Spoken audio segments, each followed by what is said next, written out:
Vijendra Singh YouTube channel motivational Yogi पर आप सभी का स्वागत करता हूं। आज हम जो बात करने वाले हैं वो कुछ सामूहिक विषय हैं। सामूहिक विषय किस प्रकार के? Gastric problem, acidity, indigestion, constipation, naval disturbance और हमारे पेट से संबंधित जितनी भी समस्याएं हैं उन सब के लिए हम आपको केवल 3 चीजें बताने वाले हैं। आप ये 3 अभ्यास करके, तीनों अभ्यास पेट की समस्याओं के लिए रामबाण है। आपको किसी भी तरह की पेट की समस्या हो, आप ये 3 अभ्यास करके आप अपनी पेट की समस्याओं से मुक्त हो सकते हैं। चलिए देखते हैं क्या क्या अभ्यास हैं जो हम करें और जिससे हमारी पेट की समस्याएं दूर हो जाएंगी। सबसे पहला अभ्यास सीधे लेटकर हमें करना है। बिल्कुल निश्चिंत होकर सीधे लेट जाए। दोनों हाथों को जमीन से सटा लीजिए, शरीर से सटा लीजिए, दोनों पांव को आपस में मिला लीजिए। सबसे पहला अभ्यास है हमारा उत्तान पादासन। बस पांव को इतना सा लिफ्ट कीजिए कि जितना आपको बगैर गर्दन उठाए आप अपने पंजों को धुंधला देख पाए। यही पांव को आप होल्ड करके रखें और वापस। दूसरा आसन है हमारा पवन मुक्त आसन। इसे एक एक पांव से भी किया जाता है, यहां पर हम करके बता देते हैं। फर्स्ट विद राइट लेग इस प्रकार से प्रेस करें एंड होल्ड। श्वास सामान्य रहेगा। उसके बाद श्वास छोड़ते हुए पांव को धीरे से वापस ले जाएं। इसी प्रकार बाएं पांव से श्वास बाहर छोड़ा। पेट को जितना दबाया जा सकता है, आप देखिएगा यहां हमारा घुटना पसलियों को स्पर्श कर रहा है। धीरे से वापस। Same with both leg.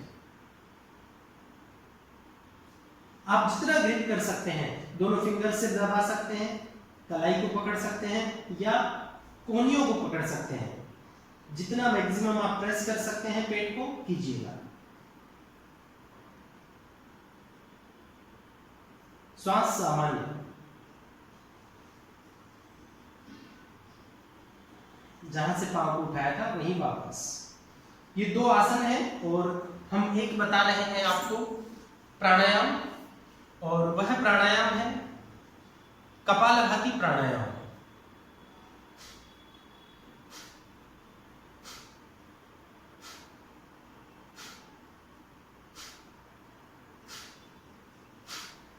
Kapalbhati प्राणायाम पेट की समस्याओं के लिए सबसे उत्तम प्राणायाम है।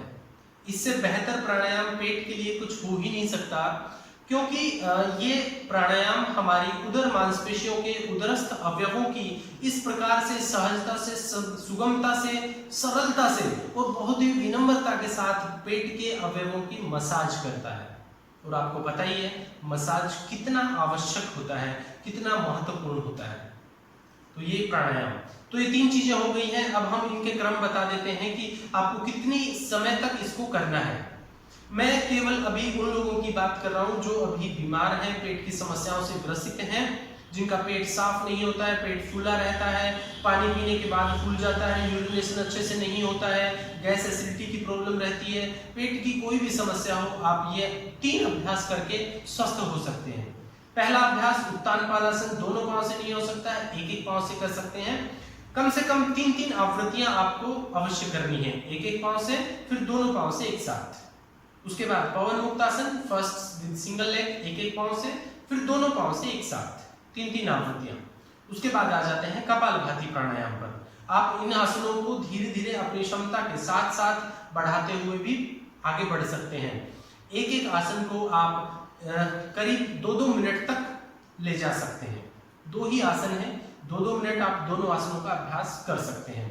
इतना यदि आप अभ्यास प्रतिदिन कर लेते हैं तो निश्चित मानिए 1 महीने में आप अपनी समस्याओं से करीब करीब 50% मुक्त हो चुके होंगे। और केवल आसन ही आसन नहीं, आसनों के साथ साथ भोजन भी उतना ही महत्वपूर्ण होता है। तो भोजन केवल सात्विक कीजिए। यहाँ पर हम केवल इतना सा ही बता पाएंगे, ज्यादा नहीं बताएंगे क्योंकि वीडियो लंबा हो जाएगा। तो सात्विक भोजन कीजिए। सात्विक भोजन की 3 मुख्य पहचान है, हमने बताया है कि 3 तरह का भोजन कैसा करें, कैसा हो आहार, कभी ना हो बीमार। आप ये हमारी वीडियो देख लीजिएगा तो उसमें आपको पूरा व्यवस्थित मिल जाएगा कि किस प्रकार का भोजन हमें करना चाहिए। तो चलिए ये कपालभाति का और बता देते हैं। कपालभाति हमें कम से कम 10 मिनट प्रतिदिन करना है। 1 सेकेंड 1 स्लो, ज्यादा तेज गति से नहीं करेंगे। सभी समस्याओं में कपालभाति किया जा सकता है, घबराने की आवश्यकता बिल्कुल भी नहीं है।